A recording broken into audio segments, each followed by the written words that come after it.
ఆంధ్రప్రదేశ్ రాష్ట్రంలో గడిచిన 2 రోజుల నుంచి ఉవ్వెత్తుతున్న ఉప్పెనలాగా మహిళలు, మరీ ముఖ్యంగా రాజధాని ప్రాంతానికి సంబంధించిన మహిళలు తీవ్రమైన ఆందోళన కార్యక్రమానికి దిగిన విషయం మీ అందరికీ తెలుసు. ఇది కారణం మనం ఒక్కసారి నిష్పక్షపాతంగా విశ్లేషణ చేసే ప్రయత్నం చేద్దాం. సాక్షి శాటిలైట్ ఛానల్లో శనివారం 7th జూన్ 2025లో 7th జూన్లో సాక్షి మీడియాలో సీనియర్ జర్నలిస్టుగా చెప్పబడుతున్న కేఎస్ఆర్ లైవ్ షో అనే కార్యక్రమంలో ఒక గెస్ట్ అనలిస్టుగా జర్నలిస్టుగా చెప్పబడుతున్న కృష్ణంరాజు అనే వ్యక్తి, జర్నలిస్టు ముసుగులో ఉన్న ఒక వ్యక్తి, నేను అనకూడని మీరు వినకూడని కామెంట్స్ చేయటం వల్ల ఇంత పెద్ద ఎత్తున ఉద్యమానికి దారితీసి ప్రజల, మహిళల మనోభావాలు తీవ్రంగా దెబ్బతినే పరిస్థితికి ఈ చర్చ దారితీసింది అనేది మీ అందరికీ తెలుసు. ఆ చర్చ ఎందుకు జరిగింది అనేది మనం ఒకసారి పరిశీలించినట్టయితే, ఇప్పుడు ఎన్విరాన్మెంట్ డే అనే ఒక సందర్భంలో ఆంధ్రప్రదేశ్ ముఖ్యమంత్రి చంద్రబాబు నాయుడు గారు మాట్లాడుతూ అమరావతి దేవతల రాజధాని అన్నాడు. అది తప్పెక్కడుంది? తప్పేంటి? మరి అదే అమరావతికి, క్యాపిటల్ సిటీ అమరావతిని ప్రజాస్వామ్యానికి దేవాలయం లాంటి అసెంబ్లీలో చంద్రబాబు నాయుడు గారు గతంలో ఆయన పవర్లో ఉన్నప్పుడు డిక్లేర్ చేసినప్పుడు, అప్పట్లో ప్రతిపక్షంలో ఉన్న వైఎస్ జగన్ రెడ్డి గారు ఈ ప్రాంతం అమరావతికి మేము పూర్తిగా సహకరిస్తాం, 30,000 ఎకరాలు తక్కువ లేకుండా తీసుకోండి అమరావతి అని అసెంబ్లీలో మాట్లాడిన జగన్ రెడ్డి సబ్సిక్వెంట్గా ఆ తర్వాత జరిగిన ఎలక్షన్లో 2019 ఎలక్షన్లో అదృష్టమో దురదృష్టమో వైఎస్ఆర్ కాంగ్రెస్ పార్టీ అధికారంలోకి రావటం జరిగింది. వచ్చిన తర్వాత అమరావతిని విధ్వంసం చేయటమే లక్ష్యంగా పెట్టుకొని జగన్ రెడ్డి గారు పరిపాలించారు. అమరావతి వద్దు, 3 రాజధానులు ముద్దు అన్నారు. ఆ తర్వాత గుద్దాడు జనం మీద. 3 రాజధానులు లేవు, అమరావతి లేవు, ఏదీ లేకుండా రాజధాని లేని రాష్ట్రంగా చరిత్రలో భారతదేశ పటంలో నింపిన ఘనత వైఎస్ఆర్ కాంగ్రెస్ పార్టీ జగన్ రెడ్డి గారిది. మరి అమరావతి కోసం 33,000 ఎకరాల భూముల్ని land acquisition and rehabilitation act 2013 ప్రకారం ఇస్తే రైతులకి నష్టం జరుగుతుందని first of it's kind in India land pooling system ద్వారా రాజధానికి ల్యాండ్స్ తీసుకొని అంత పెద్ద ఎత్తున 10,000 కోట్ల రూపాయలు అప్పటి వరకు ఇన్వెస్ట్మెంట్ చేస్తే జగన్ రెడ్డి గారు వచ్చిన తర్వాత దాన్ని విధ్వంసం చేసిన విషయం మనం మర్చిపోలేము. అమరావతి అనేది ఒక వ్యక్తి మీద కోపంతోటో, ఒక సామాజిక వర్గం మీద కోపంతోటో కమ్మరావతి, బ్రహ్మరావతి అనే ఒక బ్రాండ్ వేసి విధ్వంసానికి పాల్పడటం వల్ల ఆంధ్ర రాష్ట్ర ప్రజలకి మళ్ళీ తిరిగి తీసుకోలేని విధంగా దెబ్బ తగిలిన విషయం మనందరం ఆ పెయిన్ ఇప్పటికీ మనం చూస్తూ ఉన్నాం. ఎందుకంటే అమరావతి ఆంధ్ర రాష్ట్ర ప్రజల కలల రాజధాని, the peoples capital of Andhra Pradesh, the green field capital of Andhra Pradesh, self sustainable capital of Andhra Pradesh. అటువంటి అమరావతి మీద ఇప్పటికీ విషం చిమ్మే కార్యక్రమం మానుకోకపోవటం దురదృష్టకరం. అమరావతిలో బౌద్ధులు, మౌర్యులు, ఇక్ష్వాకుల రాజ్యాలు వెళ్ళినప్పుడు వాళ్ళ శాసనాలు మనకి ఇప్పటికి కూడా కనిపిస్తూ ఉన్నాయి. శాతవాహనుల శాసనాలు ఇప్పటికీ మనకు కనిపిస్తూ ఉన్నాయి. కాకతీయుల శాసనాలు మనకు అమరావతిలో లభ్యం అవుతూ ఉన్నాయి. ఆచార్య నాగార్జున కానీ, చైనా ప్రాంతానికి చెందిన ఒక పెద్ద మనిషి హుయన్ థంగ్ కానీ ఒక అమరావతి మీద రచనలు మనం చదివినట్టయితే అమరావతి గొప్పతనం అనేది మనకు అందరికీ తెలుస్తుంది. అటువంటి అమరావతిని వీళ్ళు కృష్ణంరాజు అనే ఒక జర్నలిస్టు ముసుగులో ఉండి కేఎస్ఆర్ లైవ్ షోలో మాట్లాడుతూ అమరావతి దేవతల రాజధాని కాదు, వేశ్యల రాజధాని అన్న మాట అనటంతో పాటుగా అమరావతి ప్రాంతంలో వేశ్యలందరూ అక్కడే ఉంటారు. ఇంకొకటి, టైమ్స్ ఆఫ్ ఇండియాలో ఒక మ్యాటర్ వచ్చింది. అక్కడ హెచ్ఐవి వ్యాధిగ్రస్తులు ఎక్కువ ఉన్నారు, దాని గురించి 150 NGOs పనిచేస్తున్నాయి.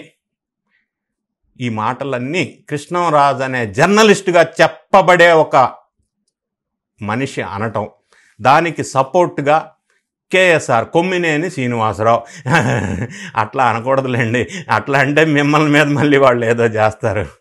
ఏంటండి ఇది? కడుపుకి అన్నమే కదా అదే వీళ్ళు తినేది. అమరావతిలో వేశ్యలు ఉంటే జగన్ రెడ్డి గారు ఇన్ని సంవత్సరాలు ఉంది అమరావతిలో కదా, మీరు ఎవరిని ఉద్దేశించి మాట్లాడుతున్నారు? అప్పట్లో జగన్ రెడ్డి గారికి మంత్రులుగా పనిచేసిన సకల శాఖ మంత్రులు, మిగతా మంత్రులంతా ఉంది అమరావతిలోనే కదా, అంటే మీరు వాళ్ళని ఉద్దేశించి మాట్లాడుతున్నారా? అమరావతికి భూములు ఇచ్చిన 29 గ్రామాలకు సంబంధించిన ప్రజల గురించి మాట్లాడుతున్నారా? ఎందుకు విద్వేషం? అమరావతి ఒక సామాజిక వర్గానికి చెందింది కాదు అన్న విషయం గమనించాలా. అమరావతికి భూములు ఇచ్చిన వాళ్ళల్లో ఎస్సీ ఎస్టీలకు సంబంధించిన రైతులు 32% ఉన్నారు, బీసీలకు సంబంధించిన రైతులు 14% ఉన్నారు, 20% రెడ్డి సామాజిక వర్గానికి చెందిన రైతులు ఉన్నారు, 18% కమ్మ కులానికి సంబంధించిన రైతులు ఉన్నారు, 9% కాపు కులానికి సంబంధించిన రైతులు ఉన్నారు, 3% ముస్లింకి సంబంధించిన రైతులు ఉన్నారు. ఓవరాల్గా అమరావతికి భూములు ఇచ్చిన రైతుల్లో 65% ఎస్సీ ఎస్టీ బీసీలు ఇంతమంది ఉండి ఉంటే మీరు వీళ్ళని కించపరిచే విధంగా మాట్లాడటం కరెక్టేనా? వేసలు ఉండటం ఏంటి అసలు? టైమ్స్ ఆఫ్ ఇండియాలో వాళ్ళు చెప్పిన టైమ్స్ ఆఫ్ ఇండియా 2 జూన్ 2025లో ప్రచురితమైన ఒక వార్త. దాంట్లో ఎక్కడా కూడా అమరావతి ప్రస్తావన రాలేదు. ఆ టైమ్స్ ఆఫ్ ఇండియాలో వీళ్ళు ఏదైతే రిఫర్ చేశారో అందులో ఇచ్చిన న్యూస్ ఆర్టికల్ ఏంటంటే, టోటల్గా కర్ణాటక ఈ ప్రాస్టిట్యూషన్ అంటే వేశ్యలో ఎక్కువగా కర్ణాటకలో ఉన్నారు, ఫస్ట్ ఇన్ ఇండియా అంటే 15% ఉన్నారు, సెకండ్ ఆంధ్రప్రదేశ్ 12% ఉన్నారు, థర్డ్ మహారాష్ట్ర 9.6% ఉన్నారు, తర్వాత ఫోర్త్ ఢిల్లీ 8.9% ఉన్నారు, తర్వాత fifth Telangana 7.6% population of prostitutes వేశ్యలు భారతదేశంలో ఈ రాష్ట్రాల్లో ఇంత పర్సెంట్ ఉన్నారు, first Karnataka, second AP, third Maharashtra అని చెప్పి ఆ టైమ్స్ ఆఫ్ ఇండియాలో వీళ్ళు రిఫర్ చేస్తున్న టైమ్స్ ఆఫ్ ఇండియాలో ఆ వార్త ఉంది. ఎక్కడా కూడా ఆ టైమ్స్ ఆఫ్ ఇండియాలో అమరావతి ప్రస్తావన లేదు. వీడెవడో అమరావతి పేరు తీసుకురావడానికి, వీడు ఇష్టం వచ్చినట్టు అమరావతిలో వేసులు ఉన్నారు, హెచ్ఐవి వ్యాధిగ్రస్తులు ఉన్నారంటారా? ఆంధ్రప్రదేశ్ రాష్ట్రంలోనే 120 ఎన్జిఓస్ పనిచేస్తూ ఉన్నాయి, స్వచ్ఛంద సంస్థలు హెచ్ఐవి గురించి. అమరావతిలో 150 స్వచ్ఛంద సంస్థలు పనిచేస్తాయి అని చెప్పడానికి ఎవిడెన్స్ ఏంటి? బేస్ ఏంది? Baseless allegation. ఇలా చెప్పటం వల్ల ఒక కుట్ర కోణం ఉంది, అది తెలియజేసే ప్రయత్నం కూడా మీకు చేస్తాను. ఇది ఇంకొక మాట మాట్లాడాడు దీంతో పాటుగా, దేవతల రాజధాని అని అనటం వల్ల దేవతలను అవమానించినట్టు అని ఈ కృష్ణరాజు అనే వ్యక్తిని టీవీ ఛానల్లో లైవ్ షోలో మాట్లాడాడు. ఎంత దారుణం అండి ఇది! అమరావతి రైతులు భూములు ఇచ్చిన రైతులను అవమానపరచటం కాదు, ఆంధ్రప్రదేశ్ రాష్ట్రంలో ప్రజలందరినీ అవమానపరచటం. ఆంధ్రప్రదేశ్ రాష్ట్రంలో గతంలో జరిగిన ఎలక్షన్లో 1,70,00,000 ఆడవాళ్ళు ఓటేశారు, వాళ్ళందరినీ అవమానపరచటమే. ఆంధ్రప్రదేశ్ రాష్ట్ర ప్రజలందరినీ అవమానపరచటమే, ఒక్క అమరావతికి సంబంధించిన వాళ్ళని అవమానపరచడం కాదు ఇది. ఈ విధంగా మాట్లాడిన కృష్ణరాజు అనే వ్యక్తి ఎడిటర్స్ అసోసియేషన్ అధ్యక్షుడు అని చెప్పుకుంటున్నారు. ఏం ఎడిటరో ఏమో మనకు తెలియదు. అమరావతి ఉద్యమం కోసం 1630 రోజులు ఎంతోమంది ఆడవాళ్ళు, మహిళలు, పిల్లలు రోడ్డు మీద ఉద్యమాలు చేసిస్తే 1630 రోజులు ఉద్యమం చేసి 270 మంది ప్రాణాలు పోగొట్టుకుని అమరావతి కోసం పోరాడి స్వచ్ఛందంగా భూములు ఇచ్చి డెవలప్మెంట్ కోసం వాళ్ళు సహకరిస్తే వాళ్ళనా మీరు అనేది ఇటువంటి మాటలు? ఇదే మాటలు ఈ అన్న వ్యక్తి కృష్ణరాజు వాళ్ళ తల్లిని, వాళ్ళ భార్యని, వాళ్ళ ఇంట్లో ఆడవాళ్ళు ఈయన్ని సమర్థిస్తారా? ఈ వ్యాఖ్యల్ని సమర్థిస్తారా? మరి అడ్డుకట్ట వేయవలసి ఆపవలసిన కొమ్మినేని శ్రీనివాసరావు ఊరుకోండి అనొద్దు ఏంటిది? దీన్ని ఏ విధంగా అర్థం చేసుకోవాలంటే, గతంలో ఇట్లా కామెంట్స్ చేసిన వ్యక్తులు పోసాని కృష్ణమురళి కావచ్చు, వల్లభనేని వంశీ కావచ్చు, ఇంకా రకరకాల వ్యక్తులు. మరి ముఖ్యంగా నేను రెఫరెన్స్ ఒకటి ఇస్తాను. పోసాని కృష్ణమురళి స్వయంగా ఒప్పుకున్నాడు, అరెస్ట్ అయిన సందర్భంలో నాకు స్క్రిప్ట్ ఇచ్చారు, ఆ స్క్రిప్ట్ నేను మాట్లాడాను అన్నాడు. సో ఇప్పుడు కూడా కృష్ణరాజు మాట్లాడింది స్క్రిప్ట్ మాత్రమే, ఎవరో ఇచ్చిన స్క్రిప్ట్. అది ఎవరు ఇచ్చారు? జగన్ రెడ్డి గారు ఇచ్చారా, భారతిరెడ్డి గారు ఇచ్చారా, సజ్జల రామకృష్ణారెడ్డి ఇచ్చారా అనేది తేలవలసిన అవసరం ఉంది మనకి. ఎందుకంటే గతంలో ఇట్లానే స్క్రిప్ట్ ఇచ్చారు కదా. ఈ టైమ్స్ ఆఫ్ ఇండియాలో వచ్చిన రిపోర్ట్ కూడా programmatic mapping and population size estimation PMPS report, అది దాన్ని వక్రీకరించి మాట్లాడారు. అన్నీ వక్రీకరించి state AIDS control council survey ఒకటి ప్రస్తావించారు. స్టేట్ ఎయిడ్స్ కంట్రోల్ సర్వే నేను చెప్తున్నాను, జనవరి 2021లో మినిస్ట్రీ ఆఫ్ హెల్త్ డిపార్ట్మెంట్ వాళ్ళు సర్వే చేశారు 2012-2022లో. అందులో ఆంధ్రప్రదేశ్ ఇందులో ఫస్ట్ ప్లేస్ ఉంది అని అన్నారు. ఎయిడ్స్లో కానీ వేస్ట్కి సంబంధించిన దాంట్లో కానీ ఫస్ట్ ప్లేస్లో ఉంది అని రాశారు. ఇంకొకటి ఏమి రాశారంటే నేటివ్ సెక్స్ అన్నారు. And native sex workers in ఇండియాలో ఏపీలో అన్నారు. నేటివ్ సెక్స్ వర్కర్స్ అంటే బయట నుంచి వచ్చి ఇక్కడ ఆ వృత్తి చేసుకునేవాళ్ళు కాకుండా ఇక్కడ ఉండి ఆ వృత్తి చేసుకునేవాళ్ళు అని అర్థం. అది ఏపీ ఫస్ట్ ప్లేస్లో ఉంది. ఆ పీరియడ్లో జగన్ రెడ్డి గారు కదా ముఖ్యమంత్రిగా ఉంది. మరి దాన్ని మనం వేరే రకంగా అనగలమా? ఆయన బాధ్యుడు అని అనగలమా? ఇటువంటి అనుచితమైన వ్యాఖ్యలు చేసి శాంతి భద్రతల సమస్యలు సృష్టించటం ఎంతవరకు కరెక్టు? వీళ్ళు ఇలా మాట్లాడకుండా నిర్మాణాత్మకమైన సలహాలు సంప్రదింపులు ఇచ్చి బాధ్యత గల ప్రతిపక్ష హోదా లేని ప్రతిపక్షంగా ప్రవర్తించటం అంటే ఎలాగంటే నా సూచన ఇటువంటి కామెంట్స్ చేస్తూ కాదు, అమరావతి మీద బేస్లెస్ అలిగేషన్స్ చేస్తూ విషం చిమ్మటం కాదు చేయవలసింది. ఫర్ ఎగ్జాంపుల్, అమరావతిలో ఇంకా 40,000 ఎకరాలు భూసేకరణకి ప్రతిపాదనలు చేశారు. అందులో మంచి ఎంత, చెడెంత, రాష్ట్రానికి నష్టం ఎంత, ప్రజలకు నష్టం ఎంత, స్టేట్కి లాభం ఎంత అనేది స్వచ్ఛందంగా డేటాతో సహా ఏదేమన్నా విభేదిస్తే అటువంటి దాని మీద చర్చ జరిగి సలహాలు ఇస్తే జనంలోకి తీసుకెళ్తే మంచి సక్సెస్ అవుతారు. లేదా అమరావతిలో జరుగుతున్న కాంట్రాక్టర్స్లో రేట్ ఎక్కువ తక్కువ, లేకపోతే ఆ కాంట్రాక్ట్కి సరికాదు, ఈ కాంట్రాక్టర్ ఈ క్రెడిబిలిటీ లేదు, ఇట్లాంటి విషయాలు మాట్లాడితే వాల్యూ ఉంటుంది, ప్రజలు కూడా యాక్సెప్ట్ చేస్తారు. తప్ప అమరావతిలో వేసులు ఉంటారని మాట్లాడితే ఏం మాటలు, అసలు ఏమన్నా నా నోటికే రావట్లేదు ఆ మాటలు, ప్రజలు ఎట్లా యాక్సెప్ట్ చేస్తారు? ఈ విధంగా ఉద్యమాలు తీసుకొచ్చి శాంతి భద్రతల సమస్యలు సృష్టించటమే ఒక టార్గెట్గా పెట్టుకున్నారా?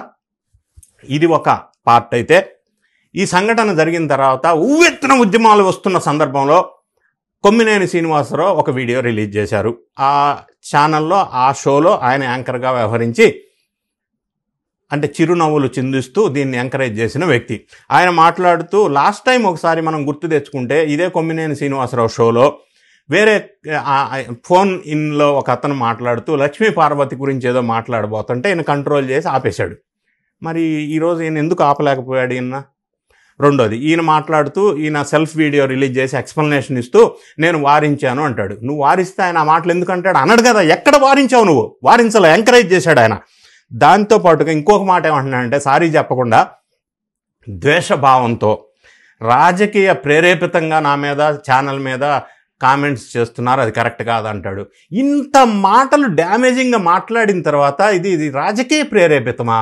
ఇది ద్వేషపూరితమా? ఇంకొకటి, కేఎస్ఆర్ మాట్లాడుతూ వీడియో రిలీజ్ చేసినప్పుడు అమరావతికి గతంలో ఈయన సపోర్ట్ చేశాడంట. ఏ రోజైనా ఆయన పుట్టినాక అమరావతికి సపోర్ట్ చేశాడా? విధ్వంసం చేసి రెచ్చగొట్టి అమరావతికి వ్యతిరేకంగా విషం చిమ్మిన ఛానల్లో ఉన్న ఈ వ్యక్తి కూడా పాత్ర లేదా? అప్పట్లో ఉంది కదా. ఇంకొకటి ఏమంటున్నాడు కేఎస్ఆర్ ఆ వీడియోలో, పశ్చాత్తాపం అనేది కనపడకుండా ఆయన అన్నాడు, కృష్ణరాజు అమరావతిలో వేశ్యలు ఉంటారని, అయితే మాత్రం మీరు అందరికీ ఎందుకు ఇట్లా ప్రచారం చేస్తున్నారు అంటాడు. మరి అన్నటం ఏంటి, ప్రచారం చేయటం ఏంటి? ఎంతమంది మనోభావాలు దెబ్బతింటాయి అసలు ఒక్కసారి ఆలోచించారా? మాట్లాడవచ్చునా అవి?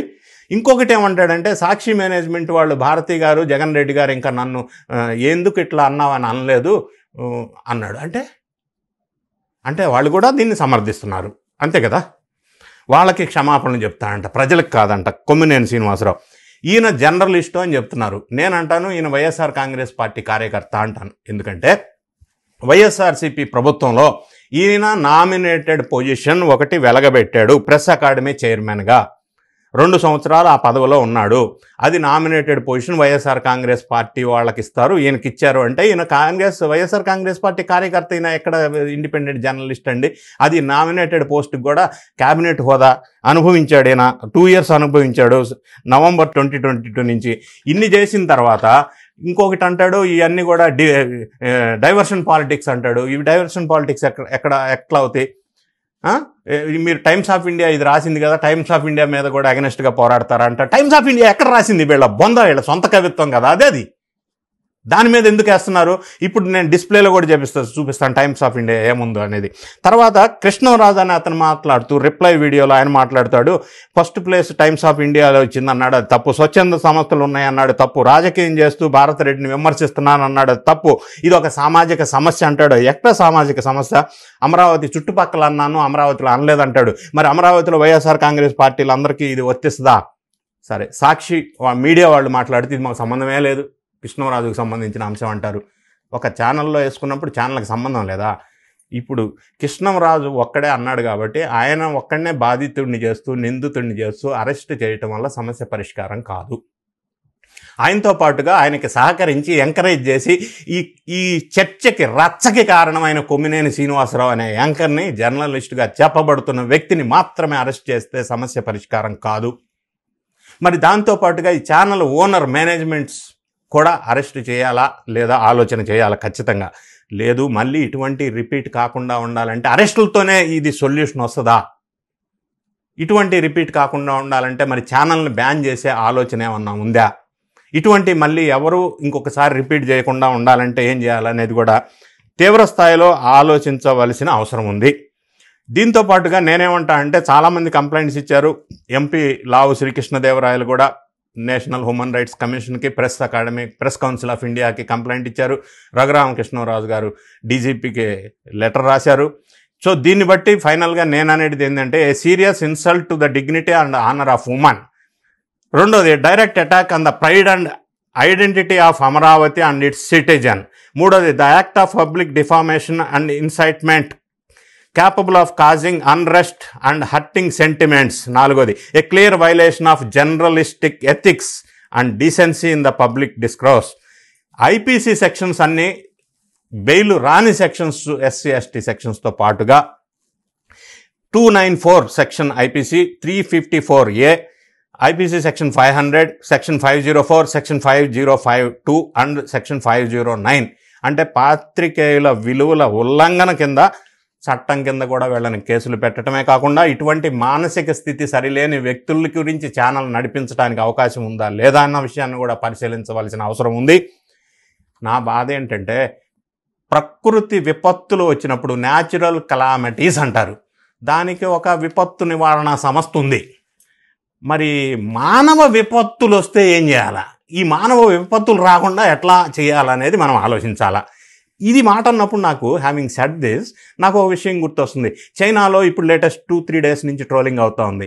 అగ్రి టెర్రరిజం అంటే వ్యవసాయానికి సంబంధించి పంటలు పండకుండా అందులో అది ఒక వైరస్ ఒకటి ఇంజెక్ట్ చేస్తే వ్యవసాయ పంటలన్నీ నాశనం అయిపోతాయంట.